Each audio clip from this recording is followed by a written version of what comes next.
Fala pessoal, tudo certo? Eu sou o professor Gustavo Ferreira.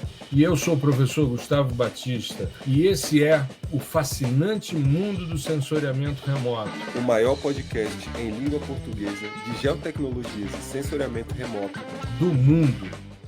Olá, nós estamos começando mais um episódio do podcast O Fascinante Mundo do Sensoriamento Remoto. Episódio 240, monitoramento de fogo, disponibilidade de biomassa. Lembrando que esse é o quinto melhor podcast em ciências da Terra do mundo, segundo o Good Pods. Tudo bem, Gustavão? Como é que você está? Fala aí, professor. Tudo certo? E a gente vai dar aqui o start, né, no aquecimento dos motores para o nosso evento. Né? Mais uma mentoria aí, muito bacana. Hoje, né, a gente está gravando aqui no dia 13, né? Na quarta-feira, aliás, na terça-feira passada, e já tem gente aí fazendo a inscrição. Muito feliz em saber que, né, mesmo depois dessa nossa parada aí, né, um pouquinho, o pessoal está sempre querendo, né, fazer aí as capacitações, as nossas mentorias. Tem aparecido também muita pergunta para mim no direct ali com relação às capacitações e tal. Então é muito interessante saber, né, que o pessoal está afim. É claro que isso também tem um reflexo importante, que inclusive é bom a gente comentar aqui, que o nosso mercado ele está aquecido de profissionais de gel. Tá? A gente está vivendo um momento de alta, né? Agora, eu não sei dizer se está mais aquecido do que deveria ou não, isso aí é uma análise que eu não tenho capacidade de fazer, mas o fato ele está aquecido, não tem uma semana, eu não sei se acontece isso também com você, mas não tem uma semana que eu não receba pelo menos duas oportunidades que o pessoal, oportunidade de vaga que o pessoal pede para passar nos grupos e tal. Ó, gente, estamos precisando de profissional aqui, de gel e tal. Então, assim, pelo menos umas duas por semana, né? Nós estamos na terça-feira e eu já recebi duas para passar adiante, né? Não é para mim, mas sim para eu divulgar nos grupos e tal. Então, assim, é muito legal saber que esse movimento está acontecendo. Por quê? Quanto mais capacitado está o profissional nessa hora de alta, né? Maiores são as probabilidades dele ser contratado assim com rapidez, né? E inclusive contratado e efetivado, né? Que às vezes nesses momentos que o mercado está aquecido e tal, é comum ter um monte de contratação, porque as empresas têm que responder demandas e tal, tem produto que prometeram e tem que desenvolver essa coisa toda. Só que no momento que essa coisa dá uma arrefecida, que é um comportamento normal da nossa estrutura, né? Da nossa estrutura econômica, no momento que dá uma arrefecida, esse excedente ele vai acabar sendo colocado de lado. Né? Então, assim, só que aquele profissional que já tem uma capacitação, já tem uma bagagem, a tendência é que ele fique. Né? Isso que eu chamo de ser efetivado. Então é muito legal ver o pessoal nesse movimento, e eu espero que vocês consigam aí pegar tudo do que a gente quer passar, né? Muita coisa, sempre é muita coisa, mas a ideia é que vocês saiam do evento e das turmas também que nós abriremos com todas as ferramentas necessárias para enfrentar aí os desafios do mercado. Maravilha. E falando sobre isso, né, a gente vai fazer um evento que começa agora dia 19, na próxima segunda-feira, quando esse episódio for ao ar, mas as inscrições estão abertas, eu vou deixar o link passando aqui embaixo para quem está acompanhando a gente, é geosensor.com.br/experts-inscrical, experts-inscrical, então geosensor.com.br/experts-inscrical. Experts é um programa de mentoria que eu instituí alguns anos atrás, fiz uma primeira turma de mentoria algum tempo atrás, em que foi uma mentoria de 6 meses, com algumas pessoas que se encontravam comigo quinzenalmente, a gente discutia construção de índices espectrais, espectroscopia a fundo. E no início do ano, Gustavo e eu fizemos o segundo evento, aí foi um evento nosso já, né, que foi sobre interferometria diferencial SAR, e usamos a questão da Braskem como o exemplo, né, o mote para exemplificação, e foi bastante interessante, porque logo depois a gente abriu, um tempo depois, quase um mês depois, a gente abriu a turma do PDI-SAR, e uma coisa que a gente vem fazendo é quem se inscreve na mentoria depois pode usar o recurso que foi investido como desconto nas formações. E a gente está para abrir uma turma do PDI-SL e uma turma do PDI-PAI agora. Agora, já em seguida, né, acabou a mentoria, já começa a inscrição para essas duas turmas, né? Então, se você está no nosso grupo de e-mail, você está recebendo já as mensagens. Se você está acompanhando a gente nas redes sociais, deve ter visto. Hoje eu postei um story falando sobre a mentoria, inclusive com o link direitinho. E a gente vai fazer, então, nos dias 19, nos dias 26 e 27, 3 encontros, sempre às 19h30, numa sala do Zoom, para um grupo restrito, poucas pessoas, nessa segunda edição. E nós vamos falar sobre monitoramento do fogo por sensoriamento remoto. Nós vamos, no primeiro dia, falar sobre monitoramento da disponibilidade de combustível, que é algo extremamente importante, você acompanhar, verificar o que existe de condições para que, caso aquela área venha a pegar fogo, que se transforme num incêndio de proporções bastante grandes e descontroladas. No segundo dia da mentoria, que será na outra segunda-feira, então a gente vai fazer uma segunda, depois na outra semana uma segunda, e a gente encerra na terça seguinte, né? Então, 19, 26 e 27. No dia 26, nós vamos falar sobre avaliação do grau de severidade dos incêndios. Então, a gente vai mostrar como é que a gente avalia esse tipo de coisa utilizando índices espectrais, como é que uma área queimada em relação a uma área não queimada, como é que ela se comporta. E no dia 27 a gente vai falar sobre verificação da rebrota dos incêndios. Então, tem um monte de coisas aqui que a gente vai fazer.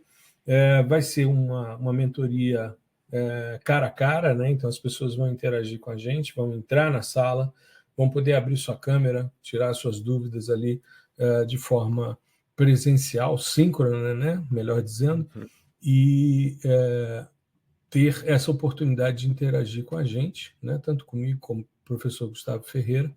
E hoje a gente está aqui, nós convidamos o Rubens para estar conosco, ele topou, nós antecipamos, normalmente a gente grava na quarta-feira, mas o Gustavo está dando aula nessa semana na especialização da Ambigel, então fica mais complicado para ele gravar na quarta, então a gente resolveu antecipar, e o Rubens, a gente mandou mensagem para ele, já tem mais de meia hora, ele não respondeu, deve estar com algum impedimento, mas na próxima semana ele está aqui com a gente, se Deus quiser. Né? Então, só lembrando aqui do evento, está correndo aqui embaixo para quem está vendo a gente em vídeo, mas é geosensor.com.br/experts-inscrical. Eu vou colocar também na descrição do podcast, tanto nos que vão em áudio como nos que vão em vídeo. Tá? Muito bem, então vamos falar sobre esse monitoramento da disponibilidade de biomassa, né? Monitoramento de fogo, disponibilidade de biomassa. Eu acho que é interessante, Gustavo, a gente começar entendendo, quando a gente vai fazer uma discussão como essa, que isso está o tempo todo na mídia. Hoje, por exemplo, só para você ter uma ideia, eu estava passando pela minha timeline nas redes sociais, me deparei com um post, aí teve logo em seguida um outro, e logo depois um terceiro sobre queimadas. O primeiro, que me chamou muita atenção, muito bem elaborado, foi um do IPAM, né?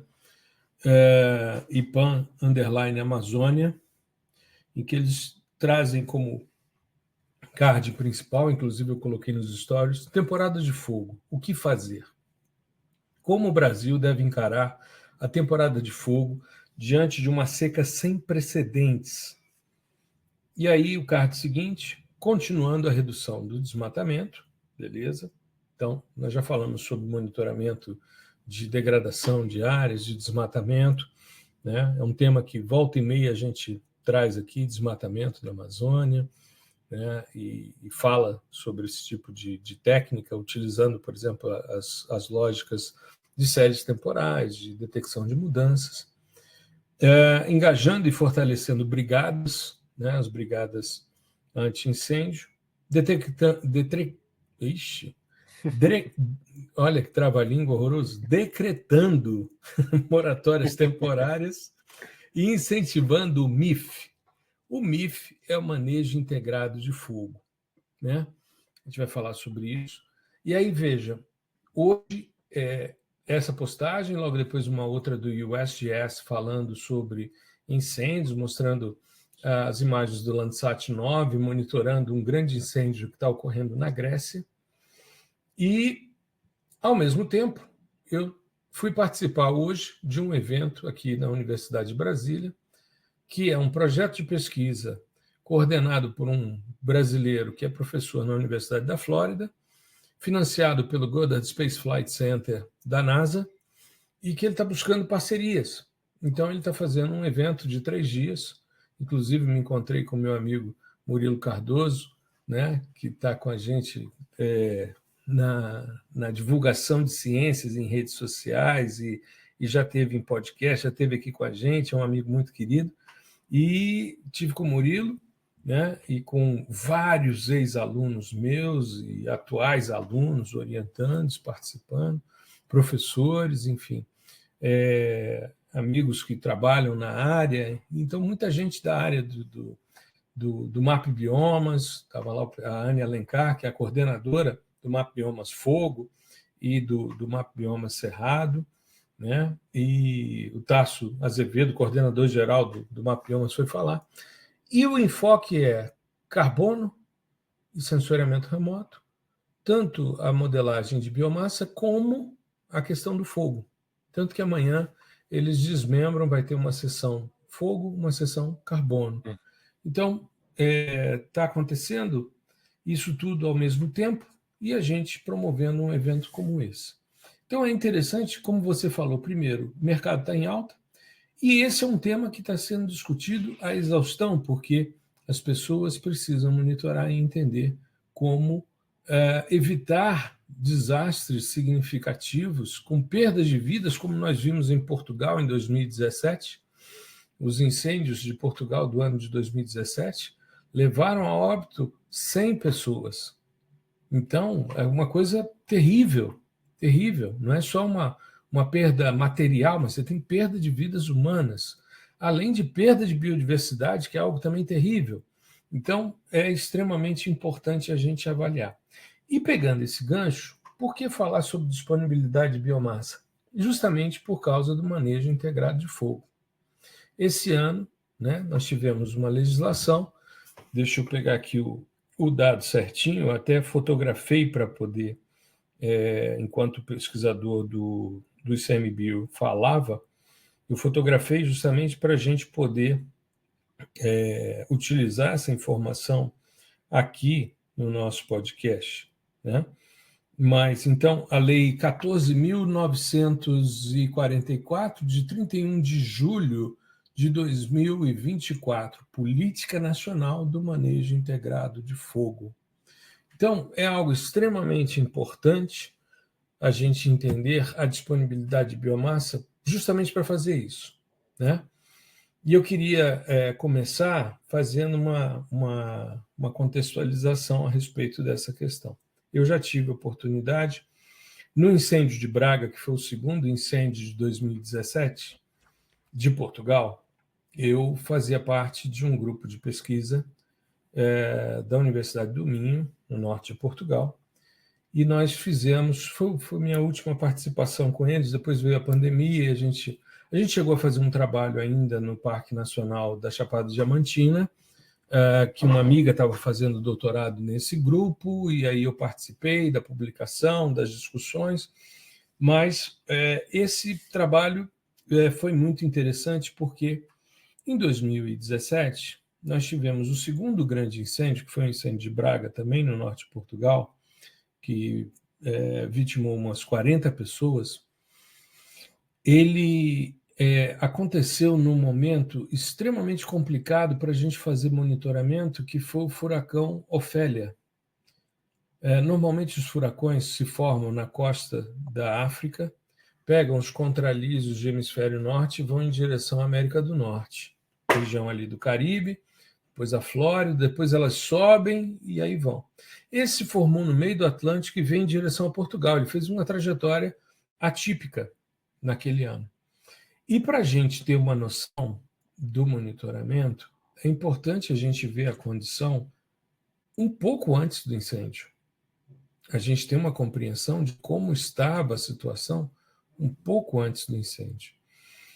E aí, as imagens do Landsat não me permitiam ver nada, porque era só cobertura de nuvens, sabe, Gustavo? Uhum.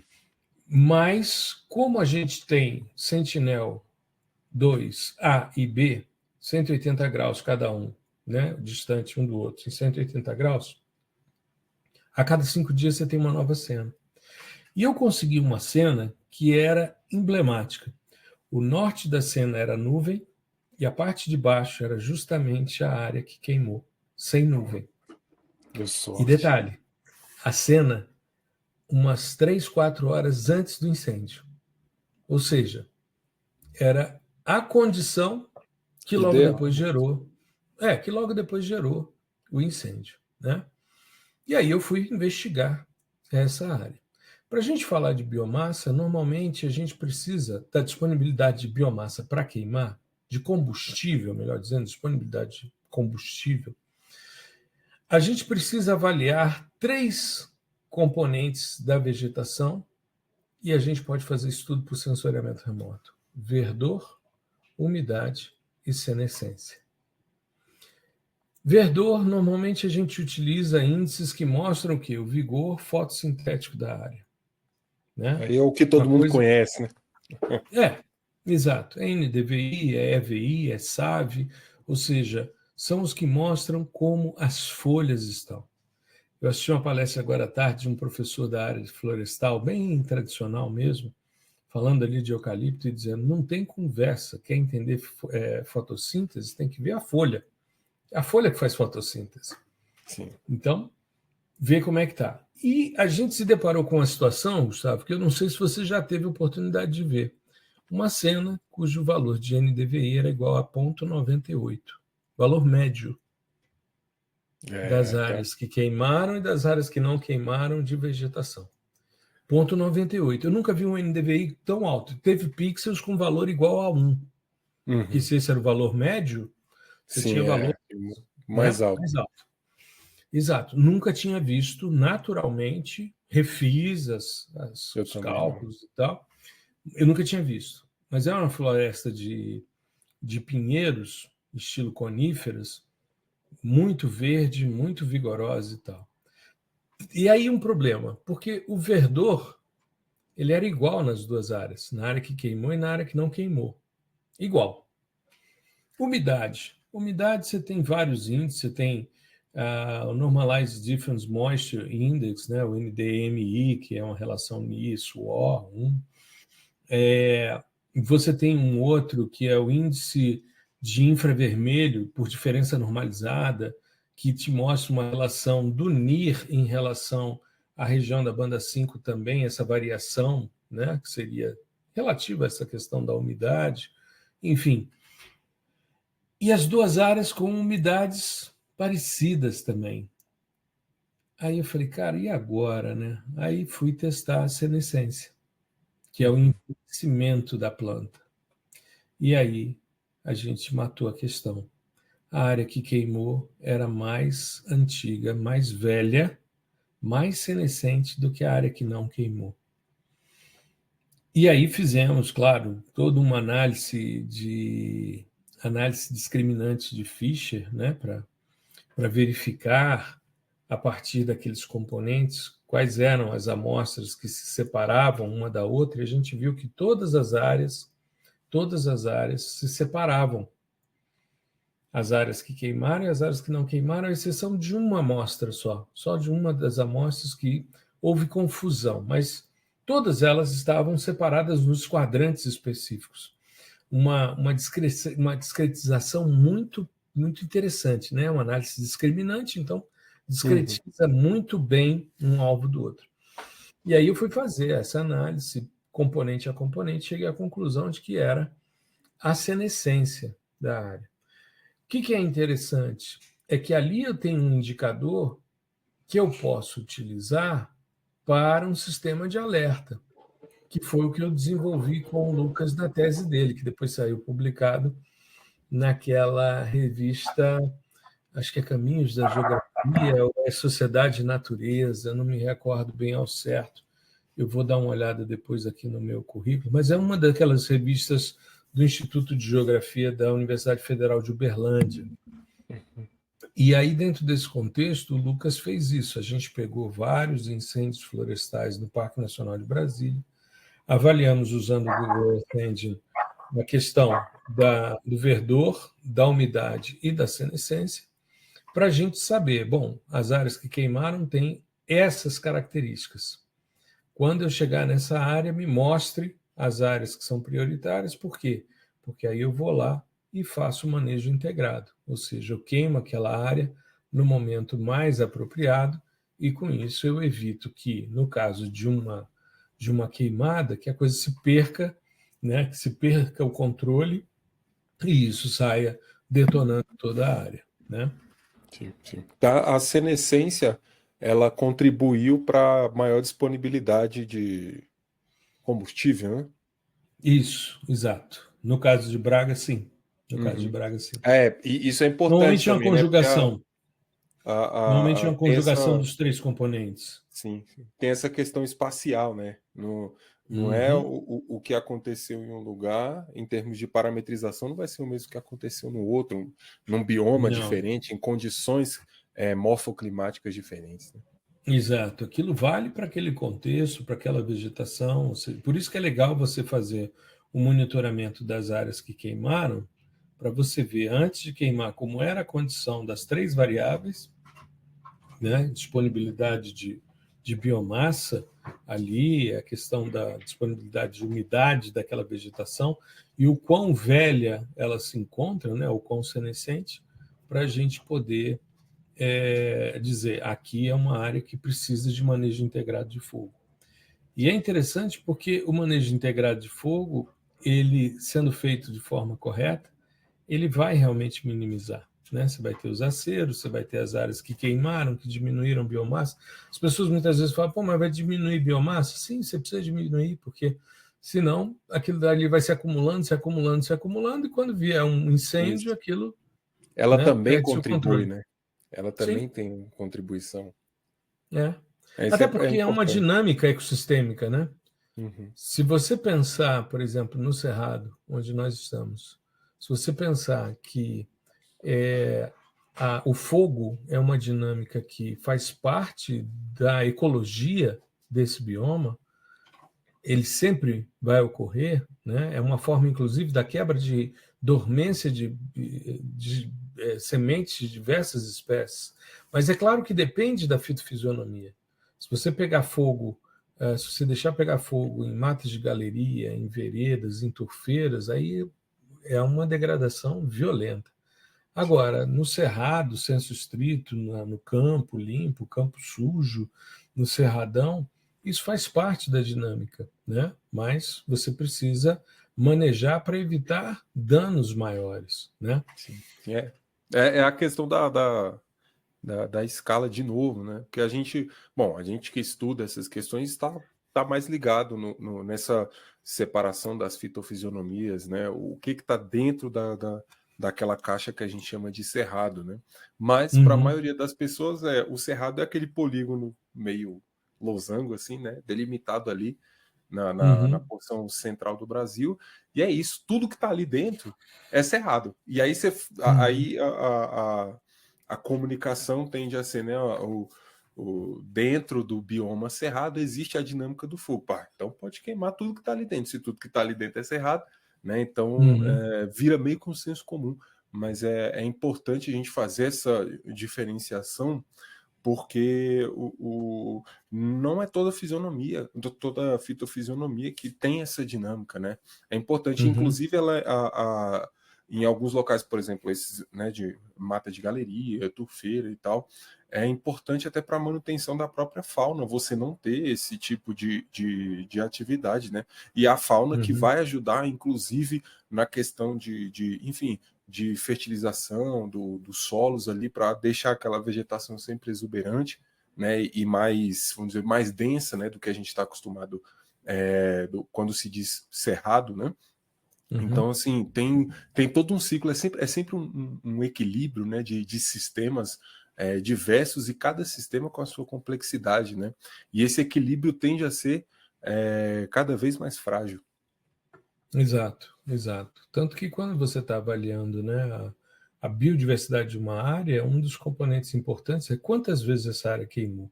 Sim, sim. Porque as mais resistentes vão ficando, mas as menos resistentes vão sendo extintas, né? Então você vai reduzindo a diversidade de espécies, tanto vegetais como animais. Então é extremamente importante a gente avaliar esse tipo de questão. E esse é o primeiro tema que a gente vai discutir na mentoria. A gente vai falar sobre disponibilidade, vai mostrar como calcular, vamos selecionar os índices bonitinhos e tal, e vamos mostrar como é que a gente faz esse tipo de análise usando tanto interface gráfica como linguagem de programação, tá? Então, Exato. lembrando a todo mundo que está com a gente aqui agora, ouvindo, tá? Se você quiser se inscrever, ainda dá tempo. A gente vai começar às 19h30 do dia 19, ou seja, próxima segunda-feira. Quando você estiver ouvindo esse episódio, provavelmente já vai estar rolando, né? Vai ser o dia do evento, então fica atento. A gente vai postar, eu vou ver se eu coloco esse story durante toda a semana para avisar, para lembrar as pessoas, né? E quem entrar depois também não tem problema, porque já ficou gravado, o primeiro dia vai estar disponível na plataforma durante um mês, a pessoa tem acesso às gravações e tal, e depois ele vai poder utilizar esse investimento que foi feito na mentoria como desconto na inscrição, tanto do PDI-SL como do PDI-PAI, né? Então fica aqui novamente o link, passando aqui embaixo, geosensor.com.br/experts, /inscrical, que é inscrição sem cedilha e sem tio, e aí a gente encontra vocês de forma síncrona no Zoom, para a gente poder trocar uma ideia e entender como é que funciona essa questão do monitoramento do fogo. E o mais um outro aspecto também bacana que a gente decidiu adotar são as aulas espaçadas, né? Então não vai ser seguido, né? Segunda, 19, 20 e 21, porque como o conteúdo é denso e tal, eu acho que tem que ter um tempo para respirar, para a gente pensar, né? Refletir um pouco sobre o que foi passado, até mesmo tirar dúvidas, né, ali ao longo que vão surgindo ao longo da semana. Então, como sempre, os nossos canais de comunicação eles estarão abertos aqui, né, para os estudantes da mentoria, e aí a gente decidiu fazer em 3 semanas, né? E para Não, deixar em duas. isso, duas. Que é a parte mais teórica, né? No dia 19, aí depois o outro no dia 26 e no dia 27, que é onde a gente vai.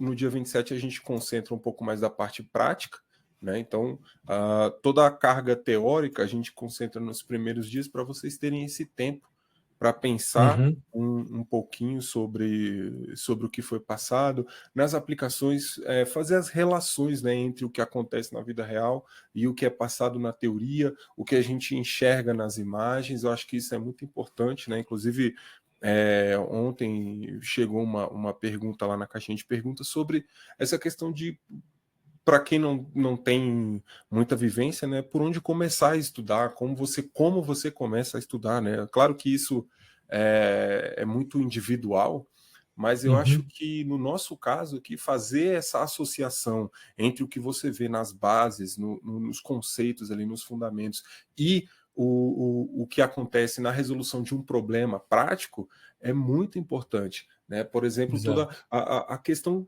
até mesmo técnica do sensoriamento remoto termal, né?